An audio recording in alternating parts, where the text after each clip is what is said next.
understand the economy, you have to understand human nature. This podcast is powered by Acast. How are you doing there? It is podcast time, and today we are going to look at the case of a country that was once quite wealthy and is now impoverished. We're going to look at how countries go bad, how good countries actually can go bad, how countries with enormous resources can end up incredibly poor. Why? Because the economic policy pursued by the government is so abject, so devoid of any economic basis, and so crippling in its impact on the people of that country.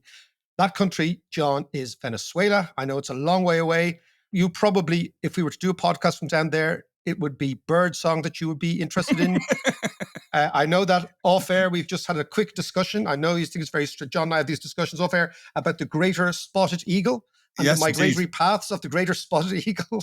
I can see you there twitching. How are you, Ed? I'm good. I'm very good. I have to give a little shout out to a David Falconer, ironically named, but he pointed out to me that he loved the little bit on migratory birds. But he also pointed out to me, which is really John, interesting. Are you sure a guy called David Faulkner wasn't taking the mickey out of you talking about migratory birds? Who knows? But he sent me an article which was really interesting about the greater spotted eagle, who migrates from South Sudan up through Greece to Belarus and Russia. But now, since the start of the Ukraine war, they avoid Ukraine completely. And that used to be a stop-off point. But they avoid Ukraine. It's amazing. They've got the GPS trackers on them. That is quite extraordinary. But I suppose it makes sense because, I presume that their worldview is entirely changed by F-111s and wars and bombs. Precisely. But it's the whole thing of the impact of war on the environment and on biodiversity is enormous. It disrupts everything. Absolutely. I mean, the complete destruction of habitats and ecosystems and environments, not to mention the pollution and contamination of the land and water and air. It's absolutely devastating. Anyway, everything. I could go off on one. John, I can sense, as I said to you last week, there is a new podcast called John Davis on Birds. Right? On migratory birds, bird song, everything. Well, I mean, as you know, I've taken to feeding the birds in the back garden. We're all getting to that age, John. It's only a matter of time before I join you on the migratory paths of birds. But let's go back to Venezuela. I understand you've been quite animated as well by Elon Musk and Donald Trump. Mac. I don't know if you heard it. It was this chat platformed on X between Elon Musk and Trump. And it was just a big love-in. That's all it was, is a big love-in. Trump was rambling like you wouldn't believe. Elon would sling him a word even, like the military or immigration or whatever, and Trump would go off on one. And there was no fact-checking. There was no pushback or anything. But the thing about Elon Musk, we've spoken about the Dunning-Kruger effect before. And I firmly believe that Elon Musk is a clever guy, and he's done some amazing stuff with batteries and cars and rockets and the whole lot. But I think he's now suffering from the Dunning-Kruger effect. I think he overestimates his competence and his intelligence and stuff, so much so that he's interfering with everybody. He's having a pop at the Irish government, saying that the government don't even like the Irish people, after the riots back in November.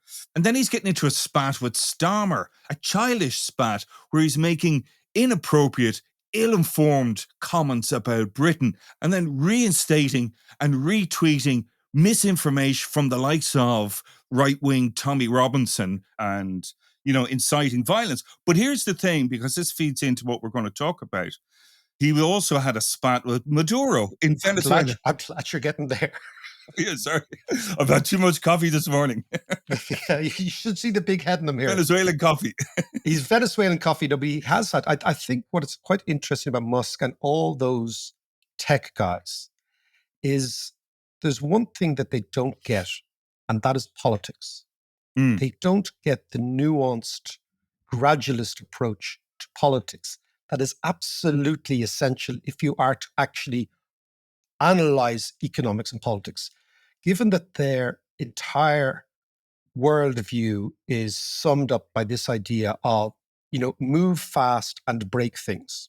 So it's actually a chaotic call to arms to embrace chaos, to embrace disruption, to embrace what the vast majority of people living in the world don't like. People like routine, they like certainty, they Yeah. like being told with a certain amount of confidence that tomorrow is going to be a little bit better than today, that next year your income is going to be protected by somebody else if you are worried, that the state exists with your best interests, at least on paper, in mind, right? So the world of politics moves glacially and progressively towards what I would say a state of reassurance. The Mm. world of tech moves erratically and rapidly to a state of disruption. Now, both of these things operate within the fragile ecosystem that is the macroeconomy. There's give and take and push and pull.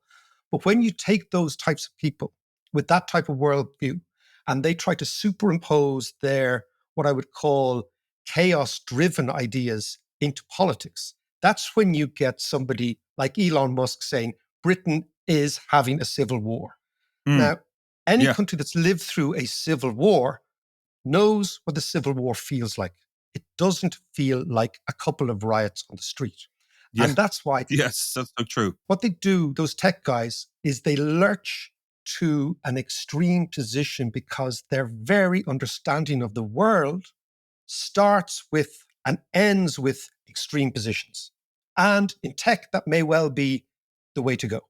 But in politics, economics, democracy, all these sort of ideas, that tends not necessarily to be either the starting point or the ending point. And that's what I think we're seeing now with all Yeah. these Silicon Valley guys coming on. Just a little aside, I read a thing recently about this girl in San Francisco or wherever she was, Silicon Valley, who said she dated a couple of tech bros. And she described it as, it's like they treat the date and the relationship like a startup project. Which I could well imagine. Exactly.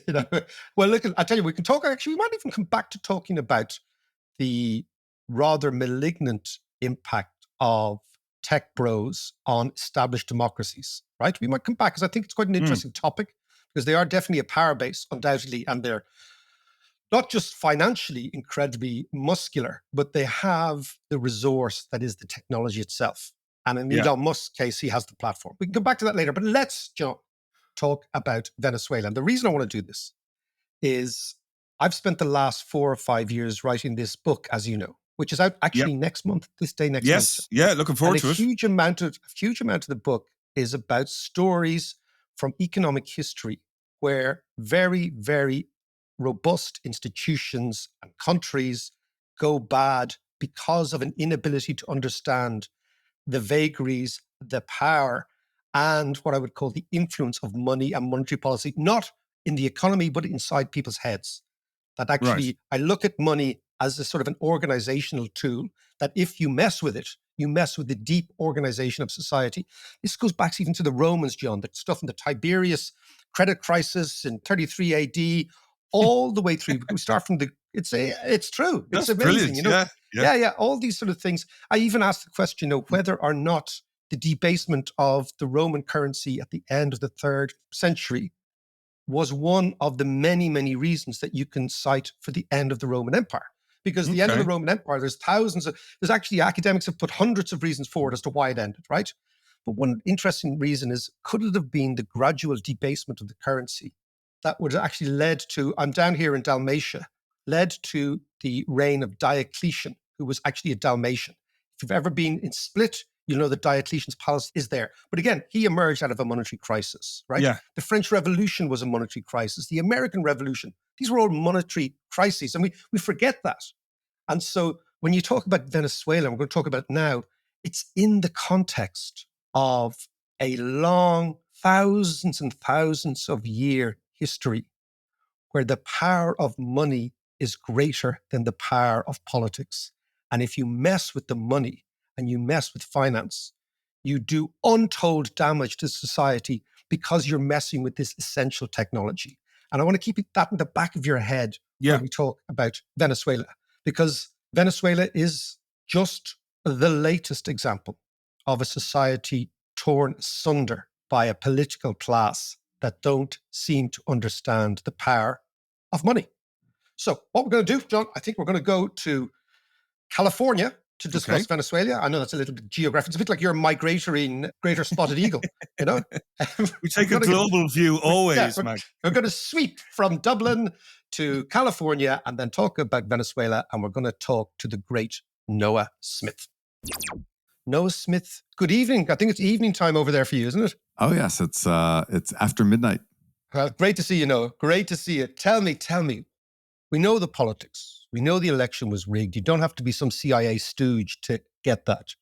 But the question is, what actually happened in Venezuela? What happened to a reasonably well-off country, massive oil reserves, right in the Americas, which now has a refugee crisis unparalleled in peacetime? It has hyperinflation. The economy has completely and utterly collapsed. What, in your estimation, is happening in Venezuela? Well, okay, so most people think that the economy of Venezuela only got very bad in recent years, in the late 2010s, but in fact, it got bad in the early 2010s, and the policies that they did to do that were carried out in the 2000s. So it's been going on a while. Venezuela was always a bit mismanaged, but the one bright spot in Venezuela's government was always the state-owned oil company. PDVSA is what they call it. And it was, the oil industry was nationalized in the 1970s and a state-owned oil company created. And sort of in Venezuela, if you were the best of the brightest, serious technocrats, you went to work for that oil company. And then the rest of the government was kind of corrupt and poorly run, but PDVSA, the state oil company, was very well run. And the thing is that Venezuela has this very heavy oil with lots of sulfur and other crap in there. And they have to spend, that's much more expensive to get out and to purify. And so in order to keep production increasing, they've got to invest massive amounts of money. So the PDVSA investment budget was absolutely huge. So Hugo Chavez gets in. He's like this leftist populist leader, promises to reduce poverty, and he needs to get money to reduce poverty. And so he says, where do I get this money? Well, I'm going to get it from PDVSA's investment budget. We don't need to invest in all that oil. We're like, we can just make do with what we have. Or, he didn't understand why they needed to invest less money. So he starts raiding it like a piggy bank and distributing it to, the money to a combination of poor people and also his own cronies, as populists tend to do. And so then that happened. And then the PDVSA people were like, no, you can't do this. And so they went on strike. The oil company went on strike. And he fired 19,000 government oil workers. Wow. 19,000. And this is a man who's allegedly a trade union guy who sticks up for public sector workers. Yes. You're messing with the state. You're wrecking the state-owned oil company, and you're firing strikers, and you're a socialist. I mean, what are you doing here?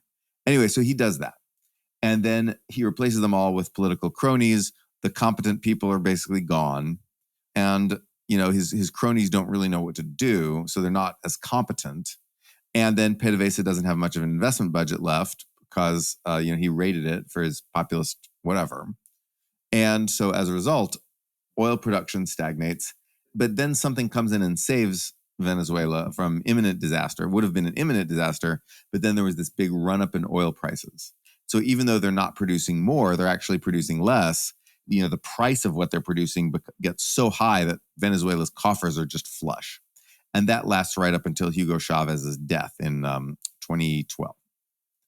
And so then Hugo Chavez is remembered well because the bill never came due while he was alive, came due during Maduro. Okay, so Chavez gets kind of lucky and he has a redistribution program, slightly Castro-esque in its objectives, and he kind of almost gets away with it. And that's a good thing. Right. If you're redistributing money to poor people, there's massive inequality in Latin America, massive inequality in these countries. So we're on a normal track objectively. It looks like reasonably normal. What then happens to Maduro gets in? Who is Maduro, first of all, and how does he then take the baton from Chavez? Well, let me push back on the idea that this was normal, right? Because Chavez was not redistributing. I mean, he was trying to redistribute money from rich Venezuelans, but primarily he was redistributing money. Rich Venezuelans were already being taxed to pay for this oil company investment budget. He raids government, the government's already using this stuff, but Venezuela is a petrostate. They make their money on oil. So he's not raiding rich people when he raids this investment budget. He's killing the goose. Okay, so he passes away, and Maduro is his kind of anointed successor, isn't he? Yes. And he comes in, and how does it spiral out of control then? So at the same time that Chavez was doing what I described before, he was also doing a couple other things. Number one, he was nationalizing a bunch of businesses. Normally when governments, leftist governments usually nationalize businesses, usually it's telecoms, transportation, other things with big network effects, right? You have natural monopoly kind of things, or sometimes finance, the commanding heights of the economy. Chavez starts nationalizing supermarkets, manufacturing, everything, he just starts nationalizing, but he doesn't nationalize the entire industry. He'll nationalize like business after business and sort of go after businesses arbitrarily and nationalize them. And so the scale of nationalization is huge, but it's basically just the government takes your stuff, and of course they pay you for it, right? But they get to decide the price they pay. You don't get to decide the price. You don't get to negotiate. They name a price and you take it. And so then he just starts expropriating. Of course, the heist. Yeah. It's definitely a heist. Okay. So that's what happens. So this is old school. Okay. Old school. And then the third thing that he does is price controls, because what happens when he starts nationalizing stuff is people are like, oh, my business could get nationalized. I'm going to, not have a high profile, and I'm just going to stockpile stuff. And then because of this, the Venezuelan currency drops against the dollar. And so stuff starts getting more expensive. So he just implements price controls. And then he brings in the army and says, if you disobey the price controls, we'll jail you or shoot you or whatever. So then that obviously has a terrible chilling effect on private business. But the price controls also cause massive shortages all across Venezuela. So by the time Maduro gets in, the people of Venezuela are already starting to suffer. They haven't suffered nearly as bad as they would in the following Maduro years, but it's already going bad under Chavez. And then he dies. And then Maduro takes over and he doubles down on price controls. He just does a lot more price controls. He doubles down on the nationalization policy. And at the same time as he's doing these stupid things, oil prices crash. And so the one thing that was sustaining the Venezuelan economy, which was this massive influx of money just from higher oil prices, suddenly goes away. The one support they have just gets kicked away, and then the whole thing basically collapses. And then by 2016, the economy of Venezuela had collapsed and people were not getting medical care and they were eating rats and whatever. All the horror stories you've heard. Some people then in 2017, the newly inaugurated President Trump declares financial sanctions on Venezuela, which do not help. They don't help. They're kicking Venezuela when it's already down. But it is already down. So what we're looking at, it's interesting. You were just saying this. I was reading a book about the terror in France in the just after the revolution, and the role of price controls in the terror, because it's exactly the same idea. So when you impose price controls, the people who produce the stuff realize that they can't sell for a profitable price, so they don't produce. So they hoard and they stockpile. And the terror was exactly the same thing. Robespierre turned the militia on the very farmers and producers that he was trying to encourage to actually produce. So it's the same. I mean, this is a playbook we've seen thousands of times before. So what happens what is happening in the region? What are the Russians doing? What are the Chinese doing? What are the Americans? The big game, which always goes on south of the American border. What's going on there? Well, so the United States puts financial sanctions on PDVSA and says basically, if you're an American lender, you're not allowed to lend money to these guys. You can't buy their bonds. Right. At this point, that was a smart financial move too, because at this point, their currency's crashing. They're not going to be able to pay back debt denominated in foreign currency. It's just, lending money to them. So no one was going to lend them money anyway, really. But then Trump says, okay, don't lend these guys money. And so that's the sanctions that he puts on in 2017.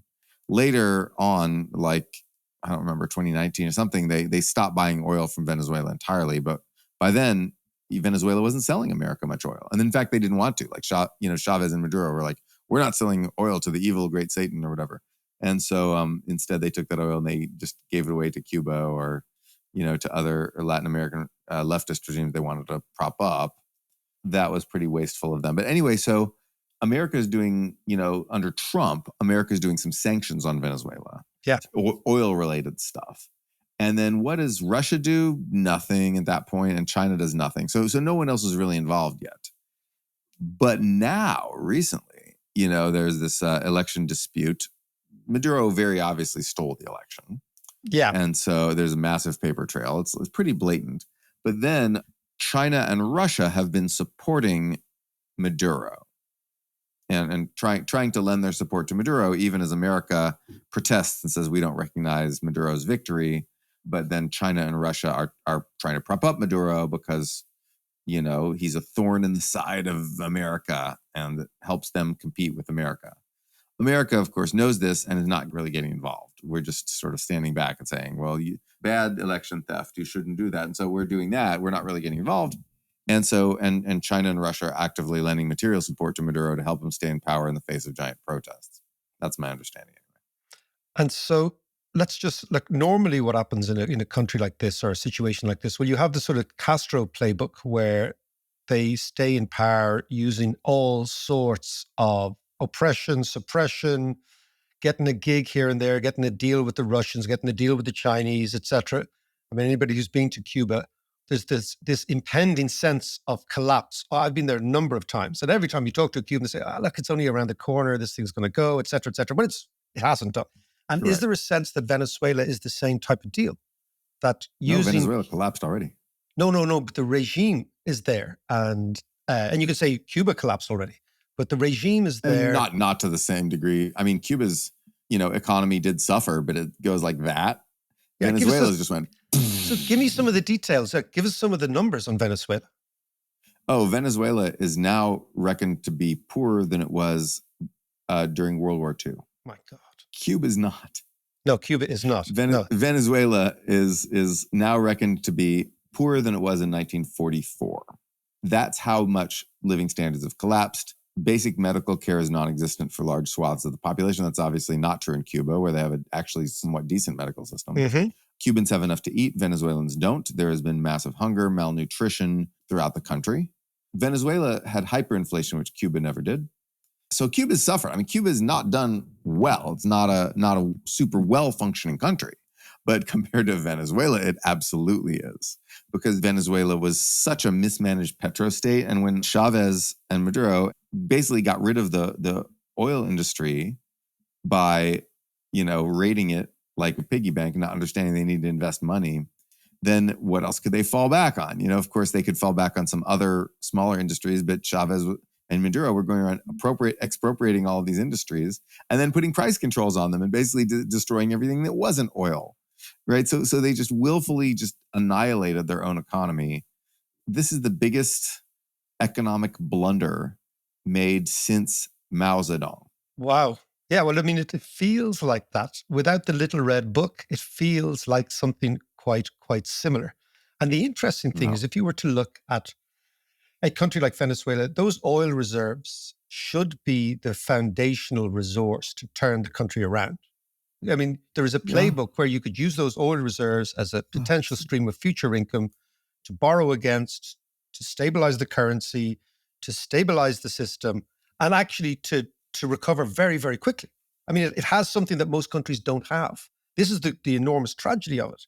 And is there any sense that Maduro looks out now, or his people around him, and says, hold on a second, guys, this isn't what we signed up to do. We need to turn this thing around at some stage. Or is there a sense of let's just slide, let's just keep robbing the piggy bank as long as we can, and let's just suppress the people with the army? Because normally these things turn around. My impression is that it's the latter that's happening. And, of course, they still have some oil revenue. It hasn't completely vanished. And they can use that to pay out regime allies. The notion of reducing poverty with any of that's long gone. That's way gone. But then the notion of paying out cronies, they can still do that. They can still get help from Russia and China. They can still sort of leverage polarization to say, like, the other side's attacking you, you should attack them, and just stay on top of this chaotic, collapsing sand pile. So that's what they're doing. They know that if they don't do this, they will probably die. Well, that's what tends to happen if there's a revolution against them. Yeah. Like if they're just basically scrambling to stay in control at this point. Like, there's other examples of this, like Assad did, when he had the civil war. He scrambled to stay in power, and he did. He succeeded, because he got Russia to come there and commit large amounts of resources to defeating all his enemies for him. And then what about the big players in the region? What about like Brazil, massive economy, a massive political player next door? I mean, is there any sense amongst the Latin Americans? Because obviously in Argentina, Martin Lustow, I think you met last year at Kilconomics, he said every waiter and waitress is from Venezuela here. He said, we have been inundated with Venezuelans. He said, they're great, they're fantastic, they're like us, et cetera, et cetera. And large parts of BA's sort of hospitality industry are run by Venezuelans. So is there any sense of, I know obviously the present Argentinian leader can't stand Chavez and Maduro, but is there any sense of a country like Brazil as coming in as a sort of a regional player and trying to help the Venezuelans? Well, there in Latin America, there's two kinds of left leaders. There's this basically center leftist, and then there's the hard leftist like Chavez, Cuba, and then Ortega in Nicaragua. But then there's these center leftist leaders like Boric in Chile or Lula in Brazil. Yeah. And they're much more reasonable. And those people have been highly critical of Maduro. They've been criticizing Maduro a lot. They're not going to send troops, right? But Venezuela was thinking about invading like Guyana. Which has got buckets of oil, hasn't it? Buckets of oil. And of course, they would just extract it and then let the whole thing go to shit and just use it for a temporary party too, like locusts. But Brazil said, nope, don't do that. That's one thing you cannot do. So the Latin American countries have a tradition of non-intervention in each other's internal affairs. So they criticize, but they're not going to send troops to depose Maduro. Like that's not a thing they do. And they're just, if he tries any external aggression, they'll just beat him up. So the prognosis with Venezuelans is more immigration, less opportunity, more chaos, and a huge, huge country in Latin America just goes down the toilet. And I suppose many people are probably listening and think, well, okay, that's really bad, poor for Venezuela, but couldn't happen anywhere else. Is there a global lesson in what happened in Venezuela? Basically, if you manage your country bad enough, you can always destroy it. There's always ways to destroy it. We saw many countries destroy themselves in the 20th century, unfortunately. And we've seen a few destroy themselves in the 21st, although it's, I think, a little rarer now. But I think the good news is that everyone else in Latin America is doing the opposite. Latin America, not everyone, obviously, but most of the countries in Latin America are doing very well. They're growing. They're reducing inequality. Inequality in most of Latin America is going down, down, down, partly because of redistribution, but partly because of investments in better education, people getting better jobs. It's just things are looking up across the region. Even in countries that were pretty like poor and war-torn, like El Salvador, a lot of these countries are looking better. And a lot of these center leftist leaders like Lula, people have their criticisms of Lula. Of course, there's many things you can criticize, but they've turned out to generally be pretty good, like Boric. And these people have turned out to generally be pretty good. It's the hard leftists who are still playing at this 1970s style revolutionary socialism stuff that are hurting their countries, while the center leftists, who are more of the evolutionary socialist, social democrat type of people, are actually succeeding at reducing what are still high, but not quite so high levels of inequality. Before you go, let's just do one other little laboratory test, right? So you have the Maduro-Chavez extreme leftist approach to development, which we know has led Venezuela to disaster. Down the road in Argentina, you have the anarcho-capitalist, libertarian Milei's approach to development. What do you make of that character? Because you've got, because it's kind of like a laboratory. You've got Chavez here, Maduro, and now you've got Milei's approach to development in Argentina. How do you think that'll pan out? Well, I must admit I was very skeptical of Milei for a long time because he looks like sort of an aging Elvis impersonator after a very bad night. But and a lot of his policies were quite extreme. But I will say that he managed to bring down inflation with fiscal austerity. That is impressive. We know that's how you do it. Latin America has hyperinflations quite a lot, and the way you bring them down is with fiscal austerity. Latin America has this habit of thinking they can infinitely deficit spend their way to a European-style welfare state without European-style income. So they Yep. think they can have a welfare state as good as Sweden with like an income a quarter of Sweden, and no, you cannot. But they always try to do it, and so they borrow money, and then it all goes wrong, and inflation happens, and it's a very predictable cycle. And the way you stop the inflation is you just stop spending the money, and then the prices stabilize. And so that's what Milei has done in Argentina, which is very good. Well done. I didn't think he'd be able to do it, but he did it. As for whether or not the other economic initiatives he has will stimulate more growth, et cetera, stay tuned. We don't know. No, but I mean, the question I want to ask is like what you have, I suppose the angle is, in Latin America since the late 1960s, you have had the emergence, or the 1960s, the emergence of, as you say, populist left, center left, etc. And it's kind of seeped into the political DNA of Latin America, this approach. Mm-hmm. Now, Milei is completely different, right? Do you think there's a chance that if he manages to stabilize this economy, if the Argentine economy manages to start growing under more stable conditions, if his privatizations work the way in which some people in Chicago think they can work, do you think that Milei-style anarcho-capitalism will seep into the DNA of Latin America and be exported to other countries? I think it's possible. Certainly, you could see Milei-inspired politicians crop up elsewhere. I mean, countries imitate each other, especially when they look successful. They imitate each other. I think Mexico is a place where this could conceivably happen. Maybe Chile. But I think, few other places have the chronic problems that Argentina had. And Milei came about as a reaction to those persistent problems. When I think of who else has those persistent problems, Mexico is the first place that comes to mind, although they haven't had them recently. They used to have them in like the 80s, 90s. They used to have the peso crises and whatever. And they were sort of like northern version of Argentina in some ways, sort of. But then they've actually stabilized since then. But Mexico might be a place where you could get some anarcho-capitalists. I don't know. That would be interesting.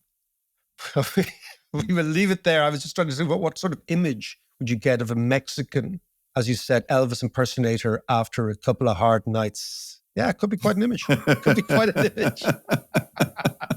Listen, no, that was wonderful. Great to see you. I will talk to you again very soon, hopefully. Goodbye. Thank you for having me on. It's great to see you as always.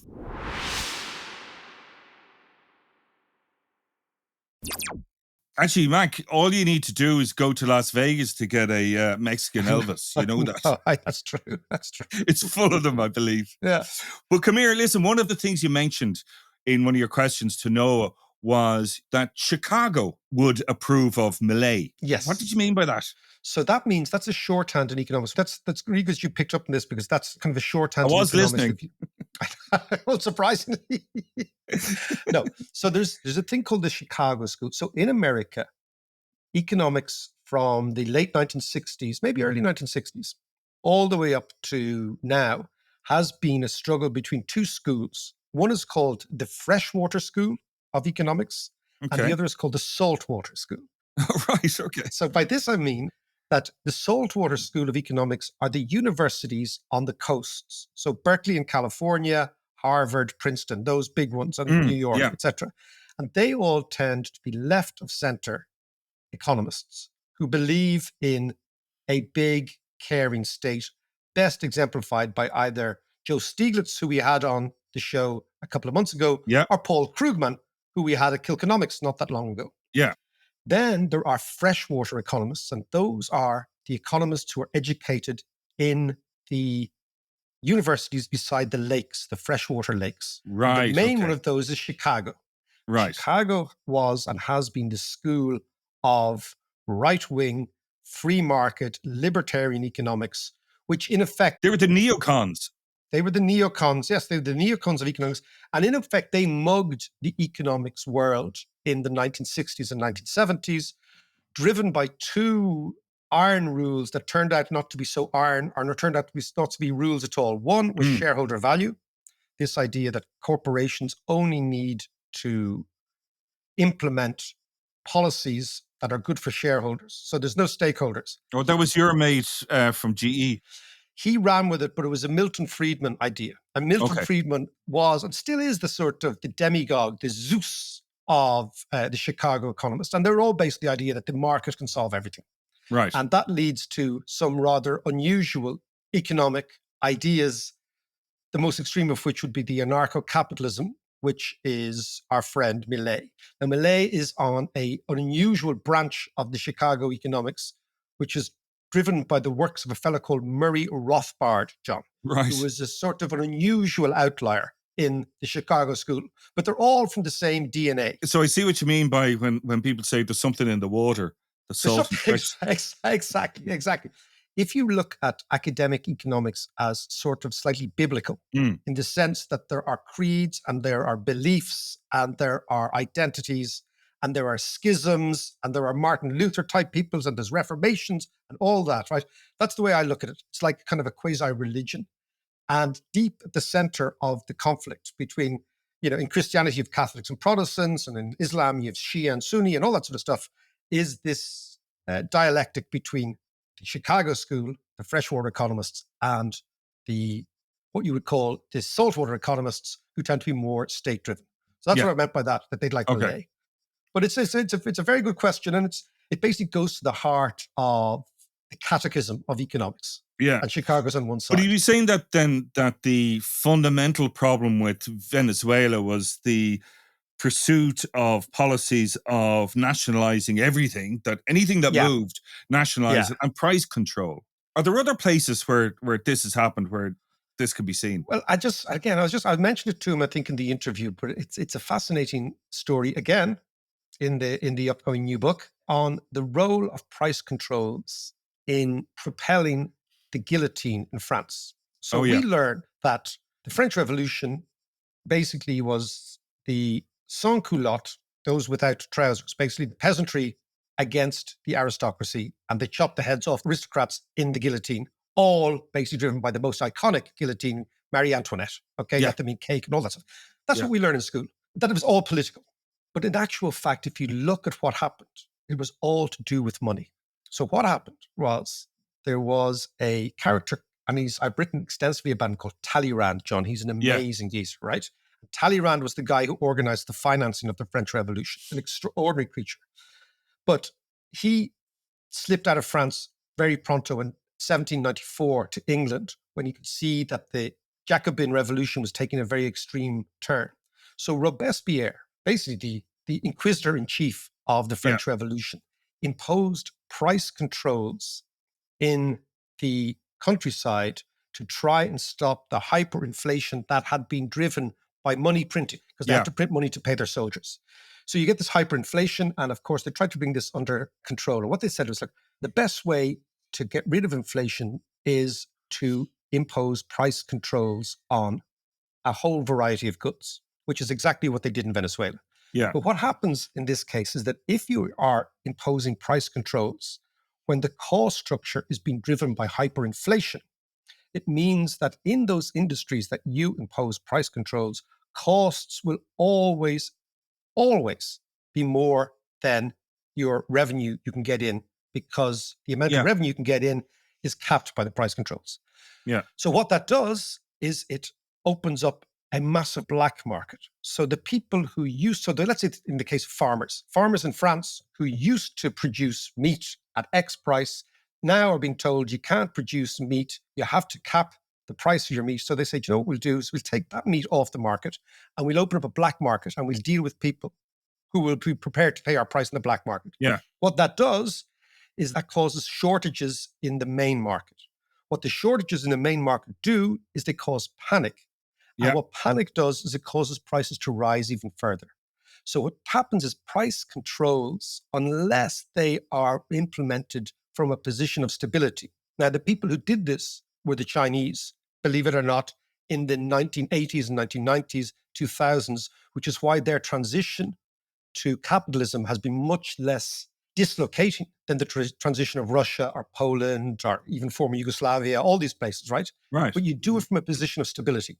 So basically, Venezuela went down the French path. But to get back to it, what happened was the guillotining of people was driven by the guillotining of people who broke the price controls. So the militia were sent out to identify the shopkeepers, the butchers, the farmers, the small producers who had been evading the price controls, and they guillotined far more of them than they guillotined aristocrats. Right. So in okay. fact, the terror in France was an economic issue, not a political issue. Because it's much easier to tell the story that it was the bad rich guys against the good poor guys. The poor guys guillotined the rich guys, and in so doing, they changed the entire structure of French society. No, it wasn't. It was all about economics, money, price controls, evading price controls. And that's where you saw the big surge in what the French called the terror. Now, of course, there was lots of other things involved. There was also a civil war in France. There was an element of everything. But that economic story is very rarely told. And exactly the same type of consequential moves are happening in Venezuela. They impose price controls. Not only do the price controls not bring down inflation, but they precipitate panic and they precipitate a black market, which makes a bad situation much, much worse. Right. So, John, what the price controls, and this is the important thing for economics, right? What price controls evidence most significantly is something I cannot reiterate enough in macroeconomics, is that macroeconomics is counterintuitive. And this is something I always want to get across to our listeners. Microeconomics is intuitive. Yeah. That goes up, that goes down, okay? But macroeconomics is counterintuitive. And that, I think, is the most important lesson. Why? Because you drop into these models the human condition. And the human condition will react to price controls, not in the way you think, but in a completely opposite way. So price controls on paper look as if, oh yeah, that would be great. That'll bring inflation down. But what you actually take out is the incentive structure in human behavior, which does the opposite. It takes money and produce off the market rather than the controlled market. You get a black market. And what you get is a counterintuitive reaction to something that seems logically intuitive. And that, I think, is a really important lesson in all economics. So there you go. Back to the migratory birds. I will talk to you, Sunshine, on Tuesday.